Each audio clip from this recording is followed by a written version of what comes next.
안녕하세요.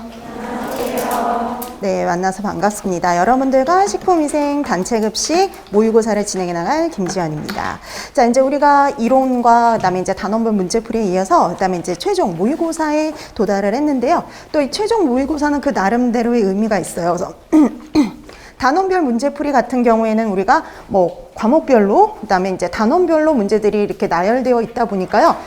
답을 정확하게 몰라도 우리가 일부 답을 어느 정도 유추해낼 수가 있었거든요. 근데 그에 비해서 최종 모의고사는 여러 과목이 순서 없이 이렇게 나열되어 있다 보니까요. 또 여러분들이 알고 있는 내용을 최대한 뽑아내서 또 이렇게 답안을 작성할 수 있는 연습을 할 수 있는 최종 모의고사라고 생각하시면 좋을 것 같습니다. 자, 그래서 이렇게 최종 모의고사 문제를 한번 쭉 풀어보셨잖아요. 문제는 이번 제 단체급식이나 식품위생 같은 경우에는 되게 아주 변두리나 뭐 그런 데서 낸 게 아니라 여러분들이 이제 반드시 알아야 할 기본적인 내용들에서 문제를 좀 출제를 했어요.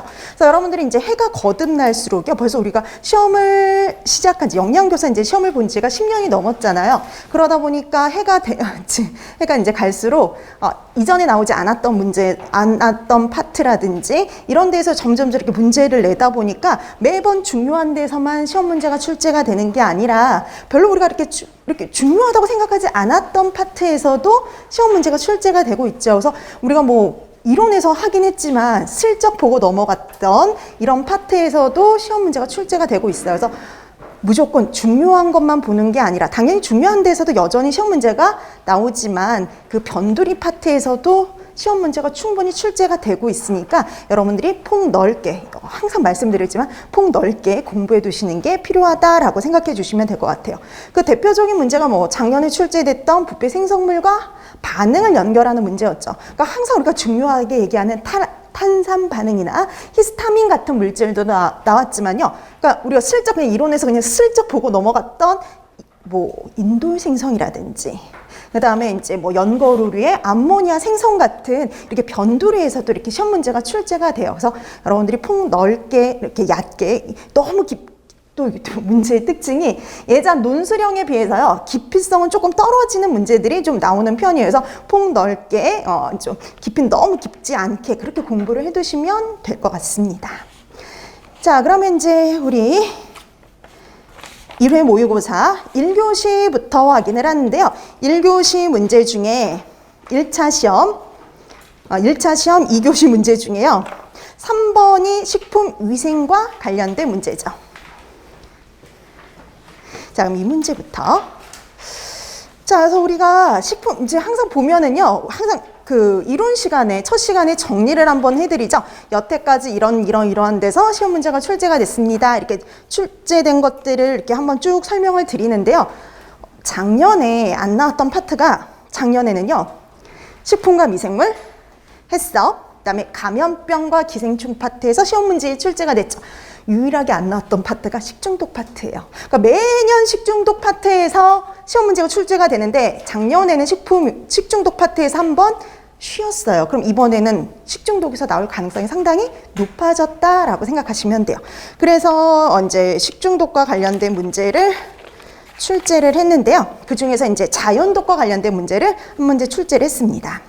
자, 다음은 식물성 자연독에 대한 설명이다. 괄호 안에 기억, 니은에 해당하는 명칭을 순서대로 쓰세요 라고 되어 있죠. 그래서 우리가 답안을 작성할 때요, 이렇게 서술형이 아닌 애들은 그냥 간단하게 기억, 니은 이런 식으로 순서대로 간단하게 작성을 해주시면 됩니다. 굳이 이런 것까지 서술형으로 답안을 작성하실 필요는 전혀 없어요. 그리고 다음 항상 또 지켜줘야 될 거 순서 지키기. 그러니까 서술형이 됐든 이렇게 서답형이 됐든 이렇게 간단하게 적든 뭐 아니면 서술형으로 적든 기본적으로는 순서대로 작성하시는 거고요. 그다음에 쓰라는 것만 쓰셔야 돼요. 그 외의 것을 쓰시면 절대 안 됩니다. 자, 그러면 기억부터 갈까요? 자, 기억은 또는 는 수수, 쓴 아몬드, 카사바 등이 함유되어 있으며 자체는 인체에 무해하지만 효소에 의해 가수분해되어 생성된 니은은 독성을 나타낸다. 자, 니은은요, 중추신경을 자극하는 동시에 어지러움을 느끼게 할 수 있고요.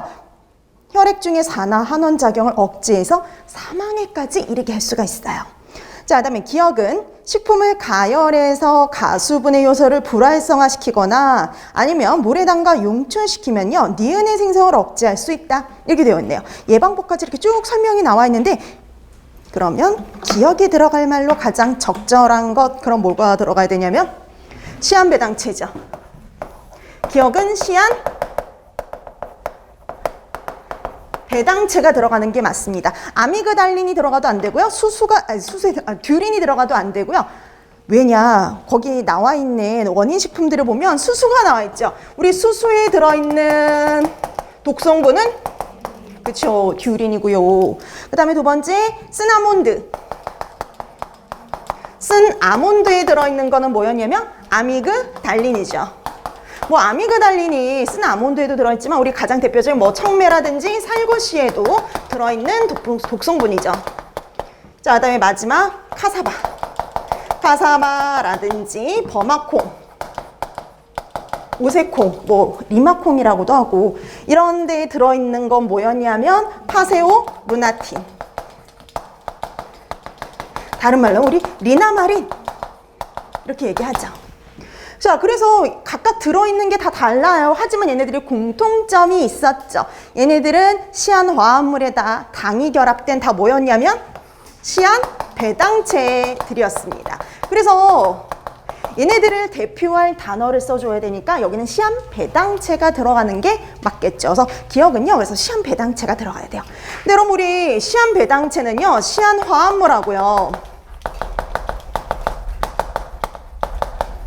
당이 결합되어 있는 형태였거든요. 그래서 이 시한배당체 자체는 무해했죠. 자체는 문제를 일으키지 않습니다. 근데 문제는 뭐였냐면요, 이런 시한배당체들이 효소의 작용에 의해서요, 가수분해될 때예요. 식품 자체가 갖고 있는 뭐 그런 효소들이라든지 이런 애들에 의해서 분해가 되면은, 가수분해가 되면요, 이물질이 만들어졌죠. HCN. 그쵸? 그래서 우리가 시아나수소라고도 합니다.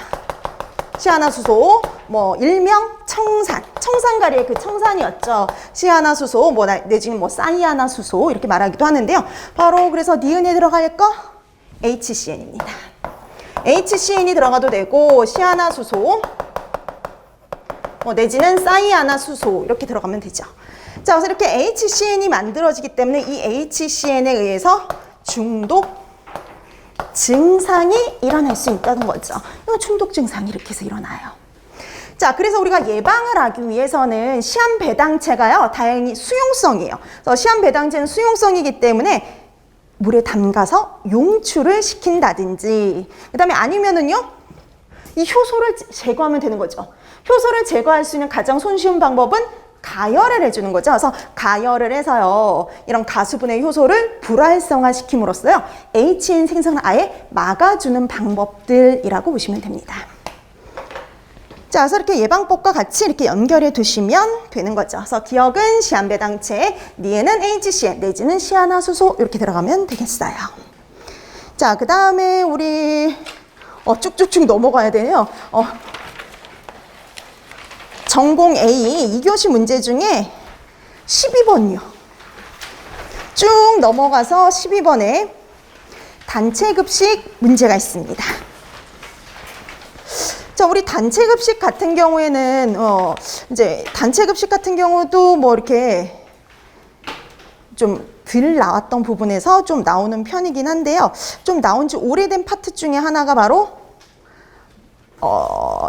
그 아파트에서는 영양관리 파트요. 그래서 우리가 식단관리 파트, 이 파트에서 좀 시험 문제가 나온 지 오래가 됐어요. 그래서 식단관리라든지 뭐 다량조리, 배식관리, 작업관리, 요 파트에서 이제 좀 시험 문제가 나온 지 좀 오래됐고요. 그 다음에 이제 저기 인적자원관리 파트에서 동기부여 있죠. 동기부여하고 리더십 파트에서요, 시험 문제가 출제된 지 꽤 오래됐거든요. 그래서 좀 그런 파트에서 그래서 좀 더 나올 가능성이 높지 않을까 생각이 되어서요. 12번 문제는 그 동기부여와 관련된 문제를 한번 출제해 봤습니다. 자, 다음은 영양교사들이 학교급식 조리 종사자들의 동기를 부여하기 위해서 사용한 그 동기부여 방법에 대해서 나눈 대화 내용입니다. 작성 방법에 따라서 서술해 주세요. 자, 작성 방법을 먼저 확인을 해봤더니요. 영양교사 B와 영양교사 C가 적용한 동기부여 이론을 쓸 것 이렇게 되어 있고요. 맥클리랜드의 성취 동기 이론에 근거해서 A 조리원에게 동기부여를 할 수 있는 방법 두 가지를 쓸 것. 그 A 조리원은요. 저기 영양교사 A가 한 대화 내용 중에 나옵니다. 자, 그럼 이제 한번 쭉 어떤 걸 써야 되는지 파악을 했으면 이제 문제로 돌아가 보는 거죠. 영양교사 A. 조리원들이요, 적극적으로 책임을 갖고 일에 종사할 의욕을 갖게 하는 건 힘든 일인 것 같아요. 그렇죠? 동기부여하는 게 손쉬운 건 아니죠. 그 다음에 영양교사 B, 맞아요. 그래서 최근 급식소에서 가장 높은 결근율을 보이는 조리원에게 임금을 인상하는 것보다 직무를 재설계를 해가지고 일을 좀 더 흥미롭게 만들고 도전할 수 있는 경험을 하게 함으로써요, 이 조리원이 일할 맛이 나도록 만들었대요. 그래서 그런 과정들이 참 힘들었던 것 같아요 라고 얘기를 했죠. 자, 그럼 영양교사 B의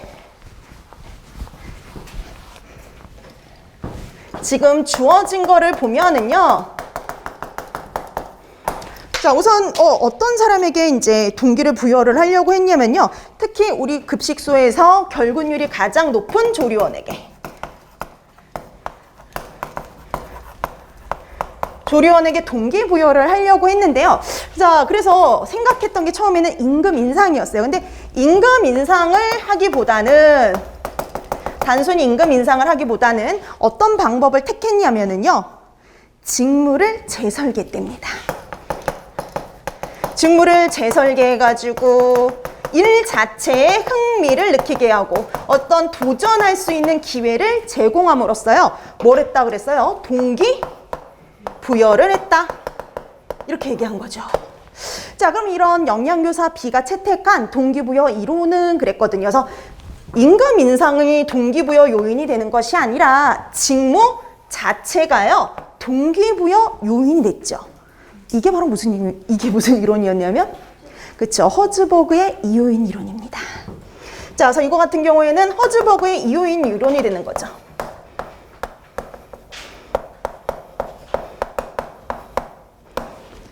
자, 그래서 허즈버그의 이요인 이론이에요. 그래서 여러분, 이거 허즈버그의 이요인 이론 기억나시죠? 허즈버그는 두 가지 요인이 있다라고 봤는데요. 그 두 가지 요인이 바로 뭐였냐면은 위생 요인하고 동기부여 요인이었죠. 그럼 위생 요인은 말 그대로요, 얘는 동기부여를 할 수 없고 그냥 직무를 둘러싸고 있는 환경입니다. 그래서 우리가 외적 요인이라고도 했고요. 그 다음에 이 위생 요인은요, 충족되지 못했을 때 불만을 느끼기 때문에요, 일명 불만 요인 이렇게 얘기하기도 하고. 그럼 이게 충족이 되지 않아서 불만이 생기면은요, 뭐가 생기냐면은 이 조직의 유지가 될 수가 없기 때문에요, 일명 유지 요인이라고도 얘기를 했죠. 그래서 이 위생 요인은 어떻게 봤냐면요, 허즈버그는 이 위생 요인을 가지고는 동기부여를 할 수가 없다 이렇게 봤어요. 얘가 동기부여를 할 수는 없어요. 대신 충족은 되어 있어야 됩니다. 충족은 되어 있어야지. 만약 근데 이게 충족되지 않으면 불만이 쌓인다, 불만이 생길 수 있다 이렇게 봤죠. 그럼 이런 위생 요인에는 어떤 것들이 있었을까요?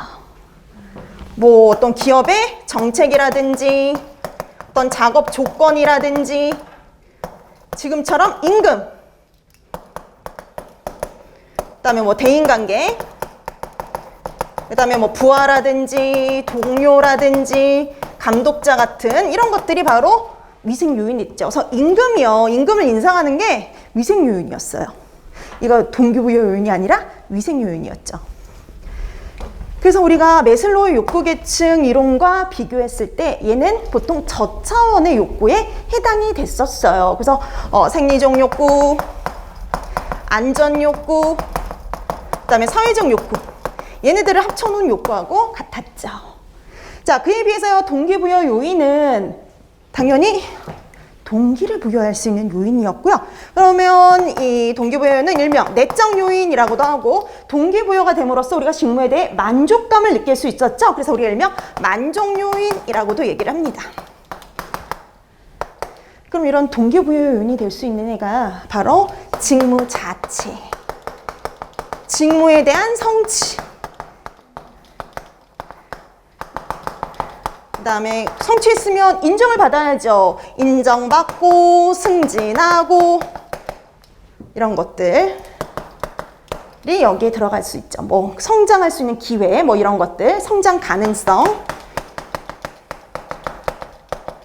이런 것들이 여기에 들어갈 수가 있었어요. 그래서 이거는 우리가 매슬로우 욕구 계층 이론에 비교했을 때 고차원의 욕구에 들어갔었죠. 자, 그래서 뭐 존경 욕구라든지 자아 실현의 욕구와 같았어요. 그래서 동기부여 요인이 있어야지 동기부여가 될 수 있다라고 본 이론입니다. 그러니까 임금 인상 같은 위생 요인은 동기부여를 할 수가 없다 이렇게 본 거였죠. 자, 그래서 여기는 제일 적절한 거 허즈버그의 이 요인 이론이었습니다. 자, 그 다음에 영양교사 C를 먼저 볼까요? 자, 영양교사 C. 전 얼마 전에 나물 종류를 특히 잘 만드는 조리원을 모두의 앞에서요 칭찬을 했는데, 칭찬했더니 다음에는요 더 잘 만들 수 있도록 노력을 더 했대요. 자, 그럼 이거 같은 경우에는 칭찬을 했더니 여러 사람 앞에서 칭찬을 했더니 더 잘하려고 노력했다. 그래서 이건 뭘까요? 그쵸, 스키너의 긍정적 강화 이론입니다. 그래서 좋은 결과를 가져온 행위를 반복한다. 여기서 시작한 이론이었죠. 그러니까 이렇게 좋은 결과를 가져왔으니까 계속 더 열심히 하려고 노력하는 거. 스키너의 긍정적 강화 이론이에요. 자, 그래서 영양교사 C는 스키너의 긍정적 강화 이론이죠. 자, 그래서 뭐 그냥 간단하게 영양교사 B는 허즈버그의 이요인 이론이고, 뭐 영양교사 C는 스키너의 긍정적 강화 이론을 적용했다. 이렇게 간단히 써도 되고요. 근데 뭐 조금 더 써도, 그러니까는 반드시 들어가야 될 건 뭐예요? 요거하고 이게 들어가게 문장을 완성하시면 되죠. 그래서 간단하게 그렇게 써도 되고요. 뭐 또 하나 예를 들자면, 뭐 조리원에게 동기를 부여하기 위해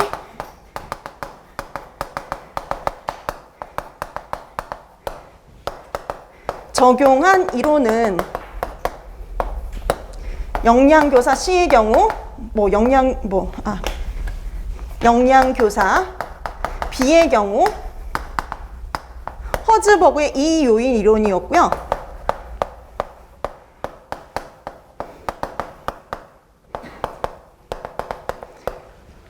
영양교사 C의 경우 스키너의 긍정적 강화 이론이었다. 뭐 이런 식으로 또 써줄 수 있죠. 이건 하나의 예이고요. 여러분들이 제일 중요한 건 이거죠. 이 내용과 이 내용이 잘 들어가게 문장을 완성해 주시면 되는 겁니다. 자, 이렇게 해서 우리가 영양교사 B, 영양교사 C가 적용한 이론을 적었어요. 자, 그럼 이제 마지막 남은 건요. A 조리원에게 동기를 부여할 수 있는 방법을 두 가지 써주시면 됩니다. 자, 그럼 영양교사 A 볼까요? 자, 영양교사 A가 뭐라 그랬냐면요. 우리 급식소의 A 조리원은요. 다른 조리원과 경쟁해서 이기는 걸 되게 좋아해요. 그리고 실패하는 걸 싫어해요. 이런 A 조리원에게 어떻게 동기부여해야 할지 고민이에요 라고 얘기를 했네요. 자, 그럼 이걸 맥클리랜드의 성취 동기 이론에 근거해서 A 조리원에게 동기부여를 할 수 있는 방법을 두 가지 써라 그랬네요. 그럼 맥클리랜드의 성취 동기 이론에서는요. 성향을 세 가지로 나누고 그거에 따라서 적절한 동기부여 방법을 제시하고 있죠. 자, 그래서 우리 그 세 가지가 욕구가 세 가지로 나눠졌었죠. 뭐뭐로 나눠졌는지 기억나세요? 네, 권력 욕구. 그다음에 성취 욕구. 위부터 하면 그다음에 권력 욕구. 그리고 친화 욕구였죠. 뭐 어떤 것을 성취하려는 욕구가 바로 성취 욕구였는데요. 매슬로우 욕구 계층 이론에 따르면 자아 실현의 욕구가 바로 성취 욕구에 해당이 됐고요. 그 다음에 권력 욕구 같은 경우에는 존경 욕구, 그 다음에 친화 욕구는 사회적 욕구에 해당이 됐었죠. 자, 그러면 지금 현재는 어떤 상태냐면 경쟁에서 이기는 걸 좋아해요. 경쟁에서 경쟁하게 되는 상황이 오면 반드시 이겨야 되고요. 실패하는 걸 싫어합니다. 그럼 이 사람은 어떤 사람이냐면 권력 욕구가 강한 사람이죠. 그래서 이런 사람 같은 경우에는 그뿐만이 아니라 뭐 다른 사람에게 영향력을 미치는 것도 좋아하고요. 뭔가를 통제하려고, 상황을 통제하려고 하는 욕구가 강한 사람이다라고 얘기를 해줄 수가 있는데요. 이런 권력 욕구가 강한 사람을 동기부여하기 위해서 사용할 수 있는 방법이 있죠. 자, 그래서 조리원 A에게 동기를 부여할 수 있는 방법에는 이러이러한 것들이 있다라고 했는데요. 두 가지를 써야 되잖아요. 그래서 A 조리원에게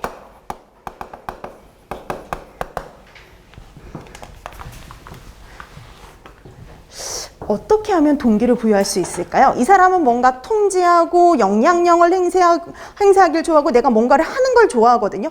자, 그러면 스스로 뭔가를 계획하게 하면 되는 겁니다. 그럼 뭘 계획할 수 있을까요? 직무에 대해서 계획을 하게 하면 되죠. 근데 이게 그 직무를 계획하게 하는 거, 그 다음에 이제 그거를 평가하게 하는 거, 그 다음에 의사결정에 참여를 시키는데 그 의사결정은 뭐 다른 의사결정이 아니라 뭐 급식소에 되게 중요한 의사결정이 아니라 그 사람과 관련된 의사결정에 참여시킴으로써 뭘 할 수 있었냐면 동기부여를 할 수가 있었죠.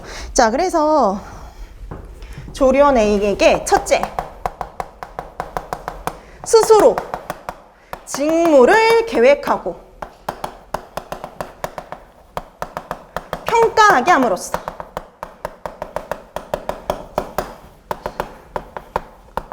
그 다음에 둘째, 자신과 관련된 의사결정에 참여시킴으로써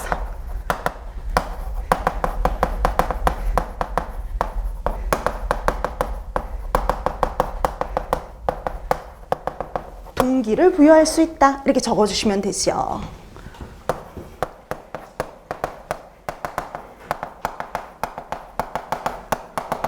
자, 그래서 스스로 직무를 계획하고 평가하게 하고 자신과 관련된 의사결정에 참여시킴으로써요 동기를 부여할 수 있다. 근데 한 가지가 더 있죠. 이거 말고 또 쓸 수 있는 것 중에 하나가 뭐냐면 부분적인 업무보다는 전체를 맡기는 거예요.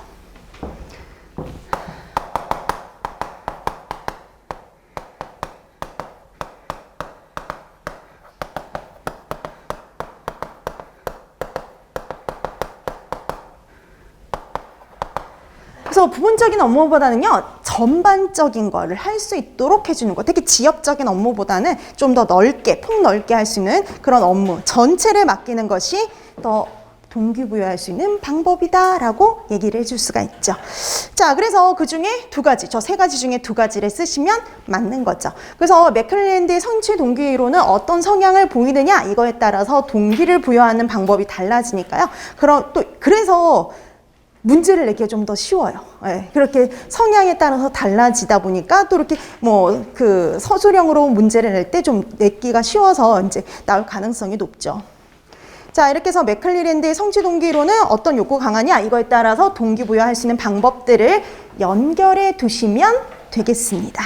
자, 그래서 마찬가지로 성취 욕구가 강한 경우, 그 다음에 친화 욕구가 강한 경우에도 각각 어떻게 동기부여를 할 수 있는지를 같이 연결해서 다시 한번 정리해 두시면 좋을 것 같아요. 예를 들어 여러분, 성취 욕구, 어떤 사람이 성취 욕구가 강한 사람이에요?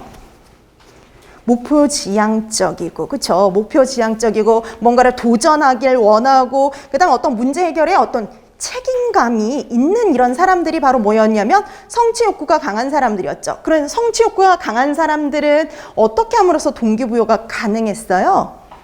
이런 사람들 어떻게 했으면 될까요? 도전적인 일을 주는 거죠. 도전적이면서 일상적이지 않은 과업을 부여하면 됩니다.